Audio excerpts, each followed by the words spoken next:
Oke baik, bismillahirrahmanirrahim. Assalamualaikum warahmatullahi wabarakatuh. Saya Niki Dian Permana PMPD, pengampu mata kuliah gelombang dan optik. Saudara-saudara sekalian, pada hari ini kita akan mengkaji tentang getaran harmonik sederhana. Ya, capaian pembelajaran mata kuliah kita pada hari ini adalah diharapkan setelah mengikuti perkuliahan ini, mahasiswa dapat menganalisis getaran harmonik sederhana. Nah, apa itu getaran harmonik sederhana? Ya, getaran harmonik sederhana ini kalau dalam kehidupan sehari-hari contohnya itu barangkali saudara-saudara sekalian pernah melihat ada shock breaker gitu ya, ayunan, bandul. Nah, itu contoh dari getaran harmonik sederhana. Oke, kita kembali ke materi kita. Apa itu getaran? Ya, getaran itu adalah gerak bolak-balik di sekitar titik kesetimbangan. Nah, getaran ini terjadi ketika apa? Ketika sebuah sistem itu diganggu dari posisi kesetimbangan stabilnya. Nah, untuk lebih jelas mengenai hal ini, kita bisa lihat pada simulasi virtual ini. Nah, perhatikan simulasi ini, ada sebuah pegas, ya, di ujungnya ada benda bermassa. Ada X sama dengan 0. Ya, X sama dengan 0 ini artinya tidak ada perpindahan. Ini adalah posisi berada pada kesetimbangan stabilnya. Nah, ketika sistem ini kita ganggu dengan memberikan tarikan seperti ini, ya, sampai ke simpangan terjauhnya, atau kita dorong ya, ke arah kiri sampai ke simpangan terjauhnya juga, maka itu kita katakan sistem kita ganggu dari kesetimbangan stabilnya.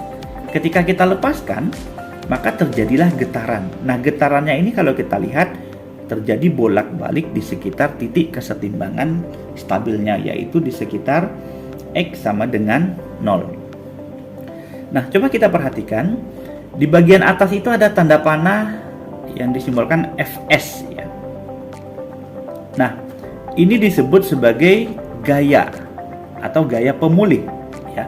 Ketika benda bermassa ini kita tarik sampai pada X sama dengan A, maka muncul gaya pemulih yang nilainya juga maksimal. Apa itu gaya pemulih? Gaya pemulih ini adalah gaya yang bekerja pada benda untuk mengembalikan benda kepada posisi stabilnya atau kepada posisi kesetimbangannya.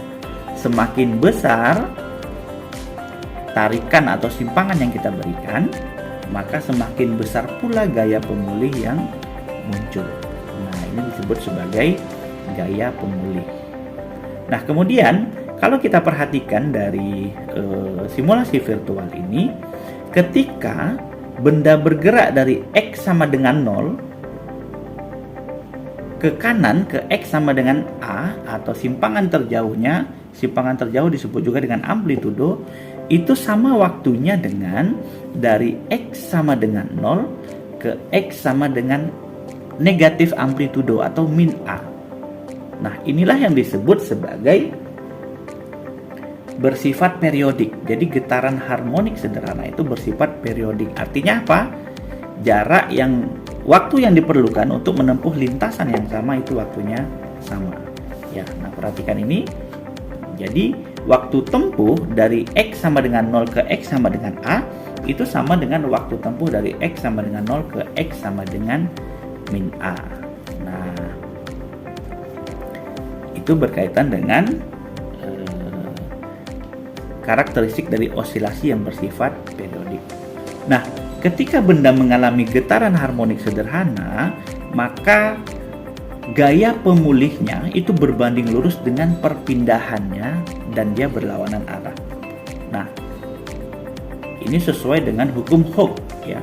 F sama dengan K dikali dengan delta X. F itu adalah gaya ya, satuannya Newton. Kemudian K itu konstanta pegas, delta X ini adalah perpindahan. Nah, kenapa ada tanda negatif? Karena ini berhubungan dengan hukum ketiga Newton ya, berkaitan dengan arah ya. Jadi arah gaya berlawanan dengan arah perpindahannya. Oke, jadi di getaran harmonik sederhana ini berlakulah hukum Newton. Nah, kemudian kita perhatikan lagi simulasi virtual yang kedua.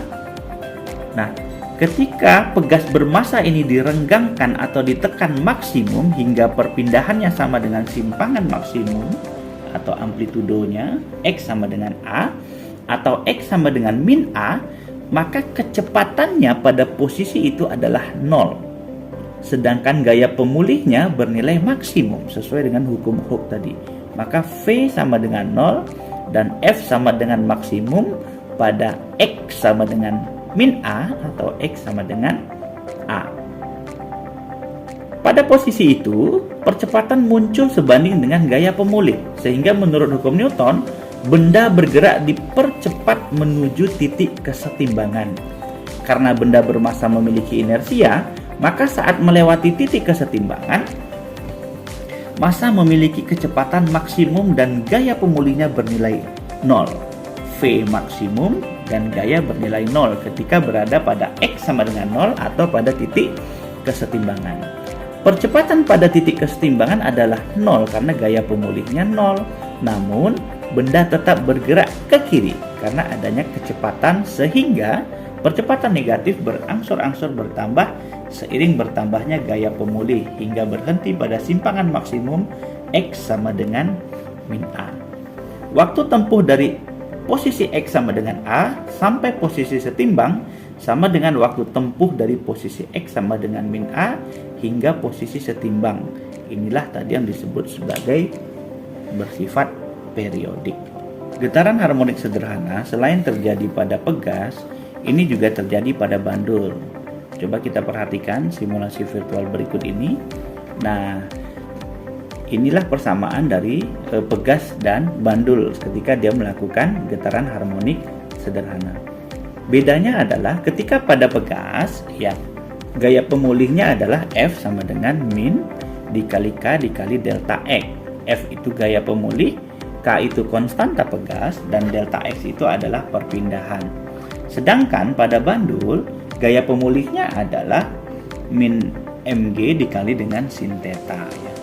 F itu adalah gaya pemulih, kemudian m itu adalah massa benda pada bandul, kemudian g itu percepatan gravitasi bumi, dan theta itu adalah sudut simpangan dari bandul. Sehingga pada bandul itu juga terjadi getaran harmonik sederhana sebagaimana yang terlihat pada simulasi virtual ini. Berdasarkan simulasi virtual pada getaran harmonik sederhana ini, dapat kita lihat bahwa pada posisi X sama dengan A atau di posisi X sama dengan min A, maka gaya pemulih bernilai maksimum, sementara kecepatannya bernilai 0.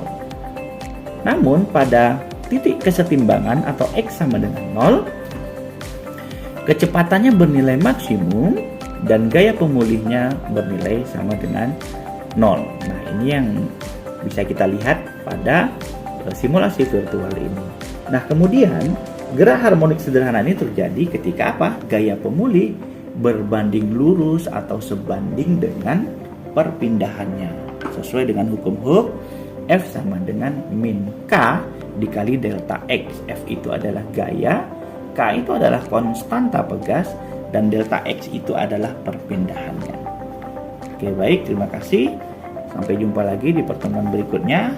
Akan kita kaji berkaitan dengan persamaan-persamaan pada getaran harmonik sederhana. Assalamualaikum warahmatullahi wabarakatuh.